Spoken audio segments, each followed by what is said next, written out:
Well, good morning. You know, the computer and television both recently turned 60, and today I'd like to talk about their relationship. Despite their middle age, if you've been following the themes of this conference or the entertainment industry, it's pretty clear that one has been picking on the other. So it's about time that we talked about how the computer ambushed television, or why the invention of the atomic bomb unleashed forces that led to the writer's strike. And it's not just what these are doing to each other, but it's what the audience thinks that really frames this matter. To get a sense of this, and it's been a theme we've talked about all week, I recently talked to a bunch of tweeners. I wrote on cards, television, radio, MySpace, internet, PC, and I said, just arrange these from what's important to you and what's not, and then tell me why. Let's listen to what happens when they get to the portion of the discussion on television. Well, I think it's important, but like not necessary, because you can do a lot of other stuff with your free time than watch programs. Which is more fun, internet or TV? Internet. I think one of the reasons we put computer before TV is because nowadays, like, we have TV shows on the computer. Oh yeah. And that you can download onto your iPod. Would you like to be the president of a TV network? I wouldn't like it. It would be so stressful. No. How come? Because they're gonna lose all their money eventually. Like the stock market, it goes up and down and stuff. I think right now the computers would be at the top and everything would be kind of going down and stuff. There's been an uneasy relationship between the TV business and the tech business, really ever since they both turned about 30. We go through periods of enthrallment followed by reactions in boardrooms in the finance community, best characterized as, what's the finance term? Ugh, pfui. Let me give you an example of this. The year is 1976, and Warner buys Atari because video games are on the rise. The next year, they march forward and introduce Cube, the first interactive cable TV system, and the New York Times heralds this as telecommunications moving to the home, convergence, great things are happening. Everybody in the East Coast gets in the picture, Citicorp, Penny, RCA, all getting into this big vision. By the way, this is about when I enter the picture. I'm going to do a summer internship at Time Warner that summer. I'm all excited to work on convergence. And then the bottom falls out. It doesn't work out too well for them. They lose money. And I had a happy blush with convergence until kind of Warner basically has to liquidate the whole thing. That's when I leave graduate school, and I can't work in New York on kind of entertainment and technology because I have to be exiled to California, where the remaining jobs are, almost to the sea, to go to work for Apple Computer. Warner, of course, writes off more than $400 million. $400 million, which was real money back in the 70s. But they were onto something, and they got better at it. By the year 2000, the process was perfected. They merged with AOL, and in just 4 years, managed to shed about $200 billion of market capitalization, showing that they'd actually mastered the art of applying Moore's law of successive miniaturization to their balance sheet. Now, I think that one reason that the media and the entertainment communities, or the media community, is driven so crazy by the tech community is that tech folks talk differently. You know, for 50 years we've talked about changing the world, about total transformation. For 50 years it's been about hopes and fears and promises of a better world. And I got to thinking, you know, who else talks that way? And the answer is pretty clearly, it's people in religion and in politics. And so I realized that actually the tech world is best understood not as a business cycle, but as a messianic movement. We promise something great, we evangelize it, we're going to change the world. It doesn't work out too well, and so we actually go back to the well and start all over again as the people in New York and LA look on in absolute morbid astonishment, but it's this irrational view of things that drives us on to the next thing. So what I'd like to ask is, if the computer is becoming a principal tool of media and entertainment, how did we get here? I mean, how did a machine that was built for accounting and artillery morph into media? Of course, the first computer was built just after World War II to solve military problems, but things got really interesting just a couple years later, 1949, with Whirlwind. Built at MIT's Lincoln Lab. Jay Forrester was building this for the Navy, but you can't help but see that the creator of this machine had in mind a machine that might actually be a potential media star. So take a look at what happens when the foremost journalist of early television meets one of the foremost computer pioneers, and the computer begins to express itself. It's a whirlwind electronic computer. With considerable trepidation, we undertake to interview this new machine. Hello, New York. This is Cambridge. And this is the oscilloscope of the whirlwind electronic computer. Would you like to try to use the machine? Yes, of course, but I have an idea, Miss Forster. Since this computer was made in conjunction with the Office of Naval Research, why don't we switch down to the Pentagon in Washington and let the Navy's research chief, Admiral Bolster, give Whirlwind the workout? Well, Ed, this problem concerns the Navy's Viking rocket. This rocket goes up 135 miles into the sky. Now, at the standard rate of fuel consumption, I would like to see the computer trace the flight path of this rocket and see how it can determine at any instant, say at the end of 40 seconds, the amount of fuel remaining and the velocity at that instant. Over on the left-hand side, you will notice fuel consumption decreasing as the rocket takes off. And on the right-hand side, there's a scale that shows the rocket velocity. The rocket position is shown by the trajectory that you're now looking at. And as it reaches the peak of its trajectory, the velocity, you will notice, has dropped off to a minimum. Then as the rocket starts down, velocity picks up again toward a maximum velocity when the rocket hits the ground. How's that? Well, how about that, Admiral? Looks very good to me. And before leaving, we would like to show you another kind of mathematical problem that some of the boys have worked out in their spare time in a less serious vein for Sunday afternoon.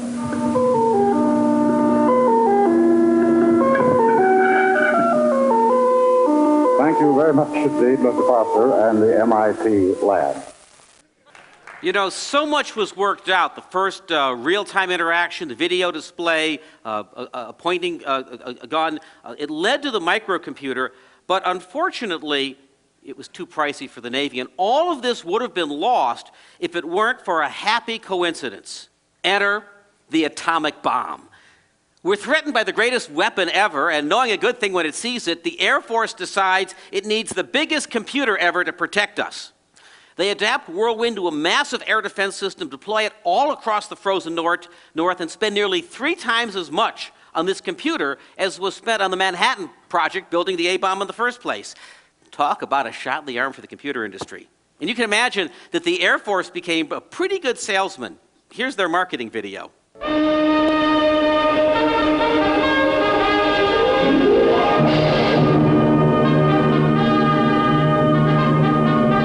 In a mass raid, high-speed bombers could be in on us before we could determine their tracks. And then it would be too late to act.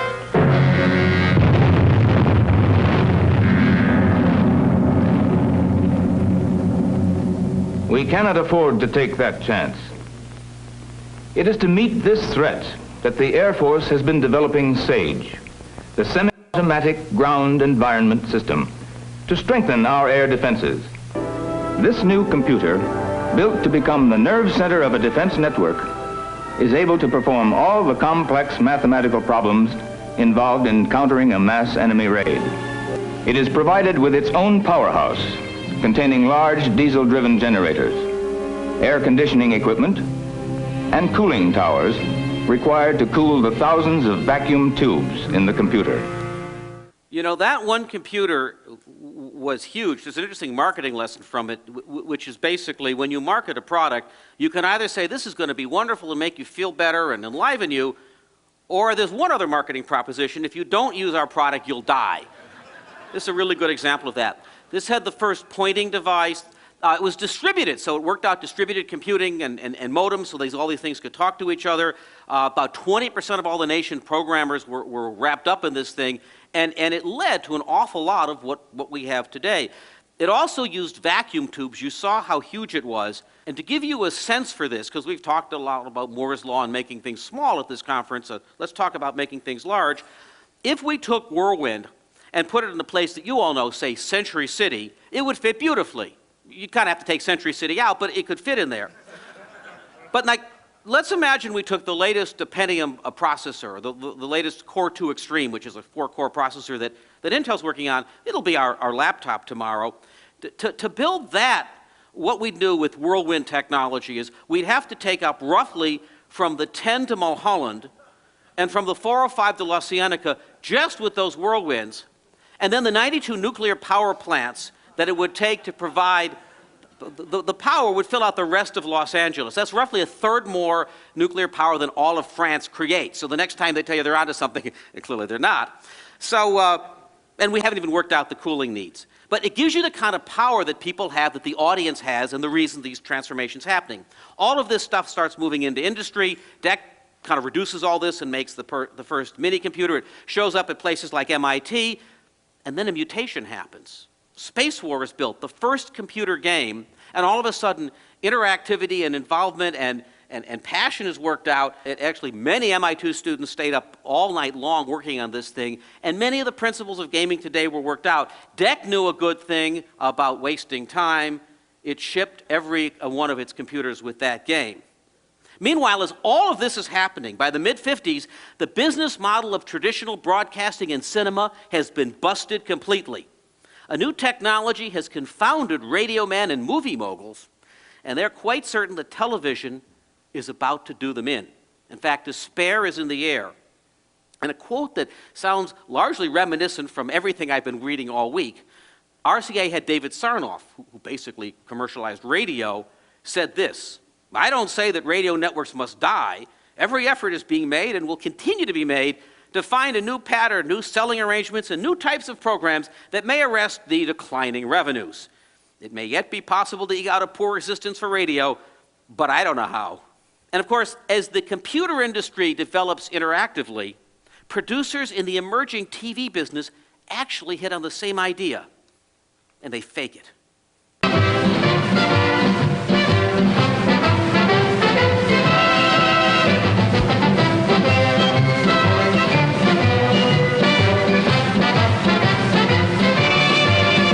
Boys and girls, I think you all know how to get your magic windows up on the set. You just get them out, first of all, get your winky-dink kits out, get out your magic window and your erasing cloth and rub it like this. That's the way we get some of the magic into it, boys and girls. Then take it and put it right up against the screen of your own television set and rub it out from the center to the corners like this. Make sure you keep your magic crayons handy, your winky-dink crayons and your erasing cloth, because you'll be using them during the show to draw like that. You all set? Okay, let's get right to the first story about Dusty Dan. Come on into the secret lab. It was the dawn of interactive TV, and you may have noticed they wanted to sell you the winky-dink kits. Those are the winky-dink crayons. I know what you're saying. Pete, I could use any ordinary open-source crayon. Why do I have to buy theirs? I assure you that's not the case.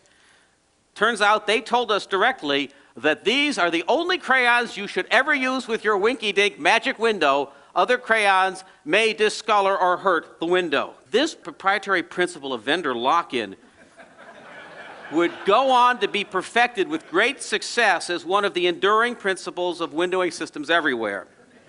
It led to lawsuits, federal investigations, and lots of repercussions, and that's a scandal we won't discuss today. But we will discuss this scandal, because this man, Jack Barry, the host of Winky Dink, went on to become the host of 21, one of the most important quiz shows ever, and it was rigged and it became unraveled when this man, Charles Van Doren, was outed after an unnatural winning streak, ending Barry's career, and actually ending the career of a lot of people at CBS. It turns out there was a lot to learn about how this new medium worked. And 50 years ago, if you'd been at a meeting like this and were trying to understand the media, there was one prophet and only but one you wanted to hear from, Professor Marshall McLuhan. He actually understood something about a theme that we've been discussing all week. It's the role of the audience in an era of pervasive electronic communications. Here he is talking from the 1960s. If the audience can become involved in the actual process of making the ad, then it's happy. It's like the old quiz shows. They were great TV because it gave the audience a role, something to do. They were horrified when they discovered they'd really been left out all the time because the shows are rigged. Now, this is a horrible misunderstanding of TV on the part of the programmers. You know, McLuhan talked about the global village. If you substitute the word blogosphere, the internet today, it is very true that his understanding is probably very enlightening now. Let's listen to him. The global village is a world in which you don't necessarily have harmony. You have extreme concern with everybody else's business. and much involvement in everybody else's life. It's a sort of Ann Landers column writ large. And it doesn't necessarily mean harmony and peace and quiet, but it does mean huge involvement in everybody else's affairs. And so the global village is as big as the planet and as small as the village post office. Well, we'll talk a little bit more about him later. We're now right into the 1960s. It's the era of big business and data centers for computing, but all that was about to change. You know, the expression of technology reflects the people and the time of the culture it was built in. And when I say that code expresses our hopes and aspirations, it's not just a joke about messianism, it's actually what we do. But for this part of the story, I'd actually like to throw it to America's leading technology correspondent, John Markoff. Do you want to know what the counterculture and drugs, sex, rock and roll, and the anti-war movement had to do with computing? Everything. It all happened within 5 miles of where I'm standing at Stanford University between 1960 and 1975. In the midst of revolution in the streets and rock and roll concerts in the parks, a group of researchers led by people like John McCarthy, a computer scientist at the Stanford Artificial Intelligence Lab, and Doug Engelbart, a computer scientist at SRI, changed the world.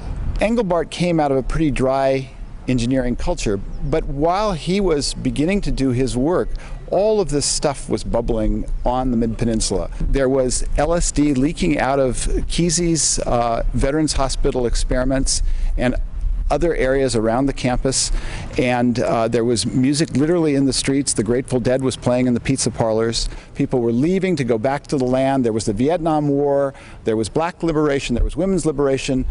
This was a remarkable place at a remarkable time, and into that ferment came the microprocessor. I think it was that interaction that led to personal computing. They saw these tools that were controlled by the establishment as ones that could actually be liberated and put to use by these communities that they were trying to build. And most importantly, they had this ethos of sharing information. I think these ideas are difficult to understand because when you're trapped in one paradigm, the next paradigm is always like a science fiction universe. It makes no sense. The stories were so compelling that I decided to write a book about them. The title of the book is What the Dormouse Said, How the 60s Counterculture Shaped the Personal Computer Industry. The title is taken from the lyrics to a Jefferson Airplane song. The lyrics go, remember what the dormouse said, feed your head, feed your head, feed your head.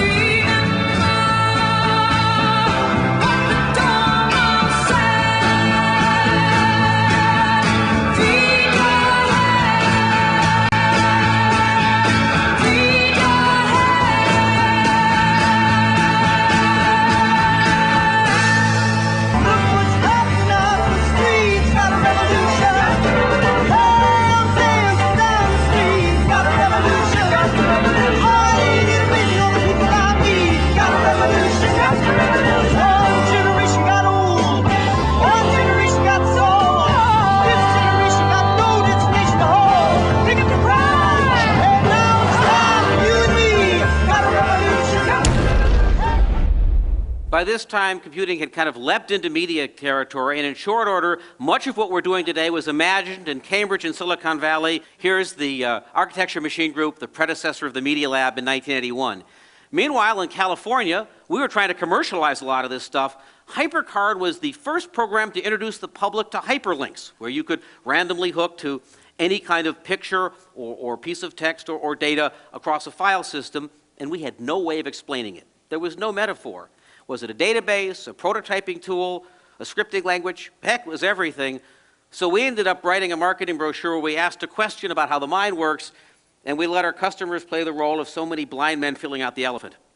A few years later, we then hit on the idea of explaining to people the secret of how do you get the content you want, the way you want it, and the easy way. Here's the Apple marketing video. You'll be pleased to know, I'm sure, that there are several ways to create a HyperCard interactive video. The most involved method is to go ahead and produce your own video disc, as well as build your own HyperCard stacks. By far the simplest method is to buy a pre-made video disc and HyperCard stacks from a commercial supplier. The method we illustrate in this video uses a pre-made video disc but creates custom HyperCard stacks. This method allows you to use existing video disc materials in ways which suit your specific needs and interests. I hope you realize how subversive that is. That's like a Dick Cheney speech. You think he's a nice balding guy, but he just declared war. On the content business, find the commercial stuff, mash it up, tell the story your way. Now, as long as we confine this to the education market and a personal matter between the computer and the file system, it's fine. But as you can see, it was about to leap out and upset Jack Valenti and a lot of other people. By the way, speaking of the filing system, it never occurred to us that these hyperlinks could go beyond a local area network. A few years later, Tim Berners-Lee worked that out. It became a killer app of links, and today, of course, we call that the World Wide Web. Now, not only was I instrumental in helping Apple miss the internet, but a couple years later, I helped Bill Gates do the same thing. The year is 1993, and he was working on a book, and I was working on a video to help him kind of explain where we were all heading and how to popularize all this. We were plenty aware that we were messing with media, and on the surface, it looks like we predicted a lot of the right things, but we also missed an awful lot. Let's take a look. The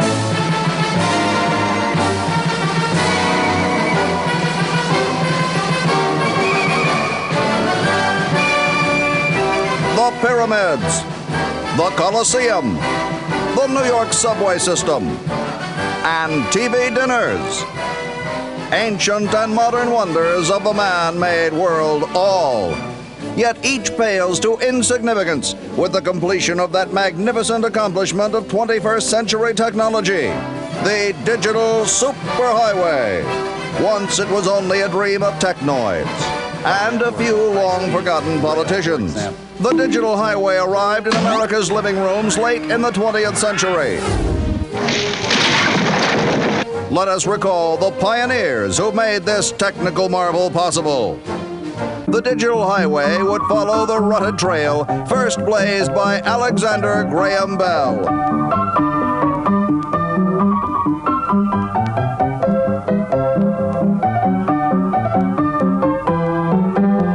Though some were incredulous. The phone company. Stirred by the prospects of mass communication and making big bucks on advertising, David Sarnoff commercializes radio. Never had scientists been put under such pressure and demand.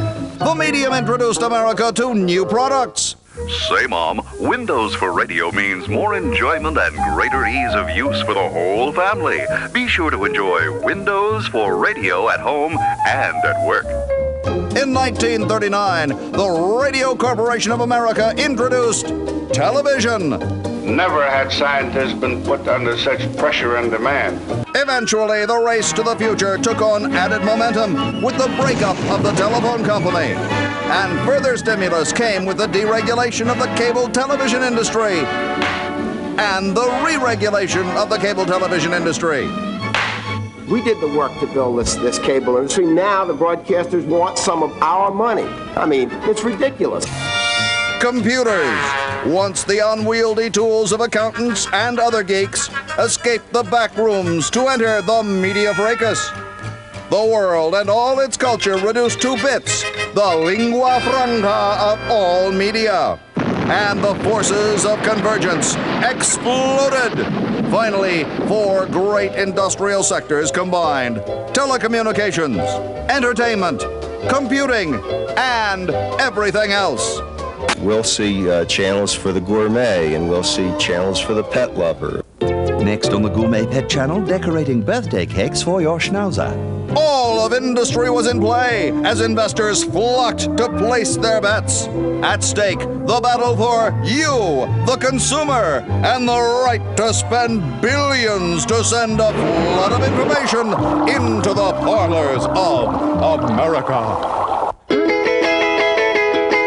With an information highway across the USA, and everybody be shopping in a whole new way. See the stuff on your TV and use your credit card. It's like having a strip mall in your own backyard.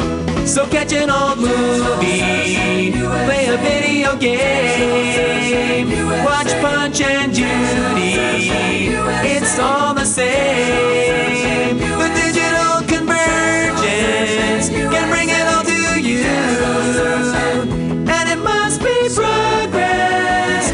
it's all brand new. We missed a lot. You know, we missed the internet, the long tail, the role of the audience, open systems, social networks. It just goes to show how tough it is to come up with the right uses of media. Thomas Edison had the same problem. He wrote a list of what the phonograph might be good for when he invented it, and kind of only one of his ideas turned out to have been the right early idea. Well, you know where we're going on from here. We come into the era of the .com, the World Wide Web, and I don't need to tell you about that because we all went through that bubble together. But when we emerge from this in what we call Web 2.0, things actually are quite different. And I think it's the reason that the TV is so challenged. If Internet 1 was about pages, now it's about people. It's a customer. It's an audience. It's a person who's participating. It's the formidable thing that is changing entertainment now. Because it gave the audience a role, something to do. In my own company, Technorati, we see something like 67,000 blog posts an hour come in. That's about 2,700 fresh connective links across about 112 million blogs that are out there. And it's no wonder that as we head into the writer's strike, odd things happen. You know, it reminds me of that old saw in Hollywood that producers, anyone who knows a writer, I now think a network boss is anyone who has a cable modem. But it's not a joke. This is a real headline. Websites attract striking writers. Operators of sites like mydamnchannel.com could benefit from labor disputes. Meanwhile, you have the TV bloggers going out and strike in sympathy with the television writers. And then you have TV Guide, a Fox property, which is about to sponsor the Online Video Awards, but cancels it out of sympathy with traditional television not appearing to gloat. To show you how schizophrenic this all is, here's the head of MySpace, or Fox Interactive, a News Corp company, being asked, well, with the writer's strike, isn't this going to hurt News Corp and help you online? Yeah, I think there's an opportunity as the strike continues. There's an opportunity for more people to experience video on places like MySpace TV. Oh, but then he remembers he works for Rupert Murdoch. Yeah, well, first, you know, I'm part of News Corporation as part of Fox Entertainment Group. Obviously, we hope that the strike the issues are resolved as quickly as possible. One of the great things that's going on here is the globalization of content really is happening. Here's a clip from a video, from a piece of animation that was written by a writer in Hollywood. Animation worked out in Israel, farmed out to Croatia and India, and it's now an international series.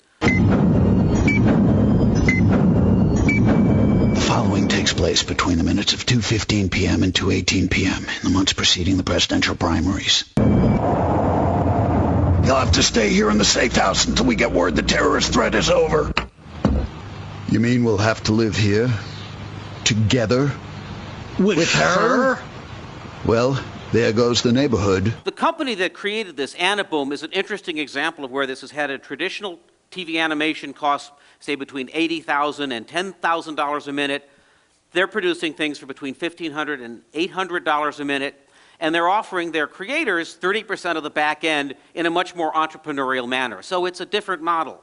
What the entertainment business is struggling with, the world of brands is figuring out. For example, Nike now understands that Nike Plus is not just a device in its shoe, it's a network to hook its customers together. And the head of marketing at Nike says, people are coming to our site an average of 3 times a week. We don't have to go to them, which means television advertising is down 57% for Nike.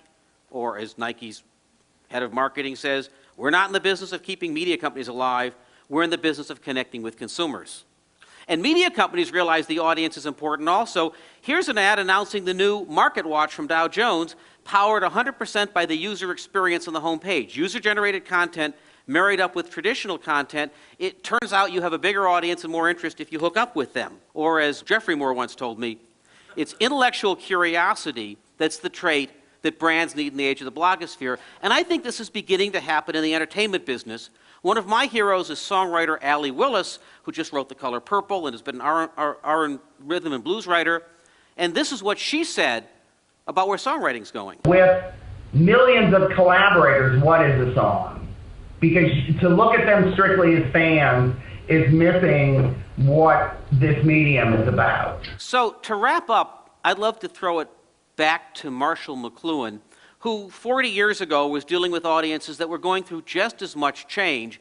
And I think that today, traditional Hollywood and the writers are framing this perhaps in the way that it was being framed before. But I don't need to tell you this. Let's throw it back to him. We are in the middle of a tremendous clash between the old and the new. The medium does things to people, and they're always completely unaware of this. They don't really notice the new medium that is roughing them up. They think of the old medium because the old medium is always the content of the new medium, as movies tend to be the content of TV, and as books used to be the content, novels used to be the content of movies. And so every time a new medium arrives, the old medium is the content, and it is highly observable, highly noticeable. But the real roughing up and massaging is done by the new medium, and it is ignored. I think it's a great time of enthrallment. There's been more raw DNA of communications and media thrown out there. Content is moving from shows to particles that are batted back and forth and part of social communications. And I think this is going to be a time of great renaissance and opportunity. And whereas television may have gotten beat up, what's getting built is a really exciting new form of communication. And we kind of have the merger of the two industries and a new way of thinking to look at it. Thanks very much.